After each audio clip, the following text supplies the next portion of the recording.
Okay, just got in. I know it's a bit dark in here, so I'm about to turn some lights on and get ready for the word of wisdom. Let's get it. Okay, I want to start off by telling you how my year actually started. So when I started off in Boston, everything was all cool. I was still revved up, I was still pumped, and then I came back to New York. And then once I came back to New York, that's when kind of like everything began to like literally start to go down. Like everything started to feel like I wasn't prepared, like I wasn't ready. And I don't know why. Thinking about all the vlogs that I was uploading, how impulsive I was and how ready I was coming into the new year, I was kind of stuck. I was like, yo, what's going on? I really didn't understand. I felt like I hit into a brick wall, and I'm like, yo, like I was all ready to attack this year and then knock my goals down, but ran into this wall. I'm like, yo, where is this wall coming from? Like, why is it here? Like, what's going on? So when I was at church this Sunday, you know, I was praying. The pastor started speaking about this story of Gideon. It starts off with us knowing about the Israelites and how that the Amalekites and the Midianites actually kind of came over and took over their land, and they wanted to reclaim it back, but they couldn't. They would do so much things to try to get their land back, but they weren't able to. The first verse that actually stuck out to me was actually verse 3.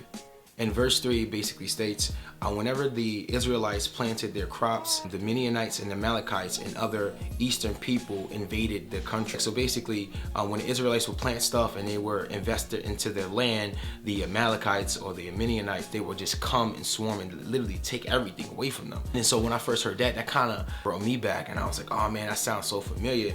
When I first started this year, every time I would make plans to shoot or trying to write down my goals or just pray, something was always come up. You know, like I would have this big cloud of just doubt and saying, oh man, I'm not gonna reach my goals, or I would just plan, and then like my plans would fall through the cracks. And then over time, you know, fear and doubt just came over me, and I started doubting the things that I was doing. Before I went to church, and I would pray, and I would like, God, like what's going on? And I ended up speaking to Claire and speaking to Q, and they kind of like gave me this encouragement and kind of shook me out of it, you know. Claire told me that I was being tested. Q was just like, yo, you need to do what you gotta do. You've been encouraging me, man. Like, what's going on? Like, you got this. It's connecting that back to the story of Gideon. In verse 7, they cried out to the Lord, and then he sent a prophet. So in verse 7, it basically says that the Israelites, they cried out to the Lord, and the Lord sent a prophet. Prophet reminded them of what God had done for them. And that's the same thing for me. When I was speaking to Claire and I was speaking to Q, they reminded me like what I have done. So I had to look back on my old videos and like, yo, I literally knocked out a whole month of vlogging each and every day. And I'm just like, yo, so why is this not happening?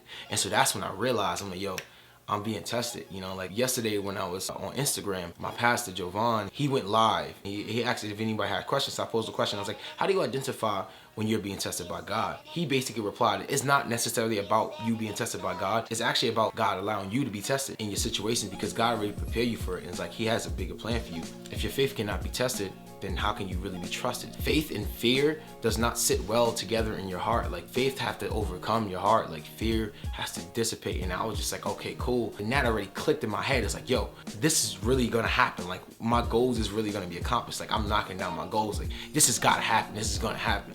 God sent the angel to Gideon, and when the angel came, the angel acknowledged Gideon as a mighty warrior. And then Gideon ended up replying, you know, like, hey, what are you talking about? Like, Gideon didn't identify himself as a mighty warrior because he didn't know. Connecting it back, God will literally send people to you that will see you how God sees you, and identify you as what God identified you as, you know, and God identified him as a mighty warrior. So, you know, Gideon is now preparing for war. God was giving him instructions, and he was doing it. In verse 10, God told him to go down to the camp where his enemies lie, and then listen to them, you know. So Gideon, that's what Gideon did. When Gideon went there, he was listening, and he overheard them talking about how they had a vision that Gideon was going to slay the whole camp. Gideon ended up getting so hyped. Gideon's like, oh my gosh. And then once he heard that, he automatically dropped to his knees and started to worship. So when we are afraid of what's going on around us, God will literally say, hey, listen, go see what your competition is about, like what you're so, you know, afraid about, or what you're so fearful about. Literally listen to what you're being told, or visually see what you think was going to happen. You know what I'm saying? Go test it out.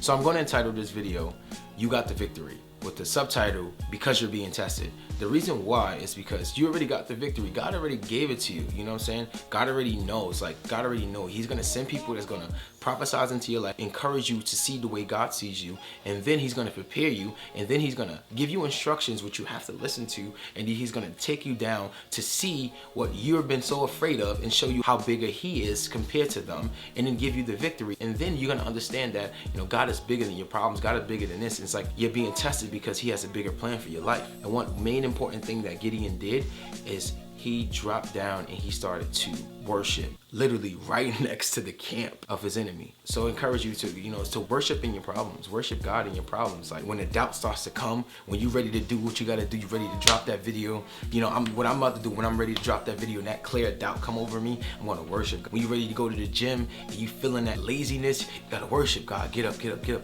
Or you're in the car, you know you want to eat right and you drive past McDonald's and something telling you to go into the drive-thru, worship God. Like, God, I'm good. I'm going right to Sea Green. I'm going to get a salad. I'm good. Quick side note. Just remember, submit all your plans to God. You need to know and pray about your plans and about your goals so they align with what God aligns already for you, so they won't clash. So like I said in every vlog, don't forget to protect your vision. You know that God is love, and I'll see you next time.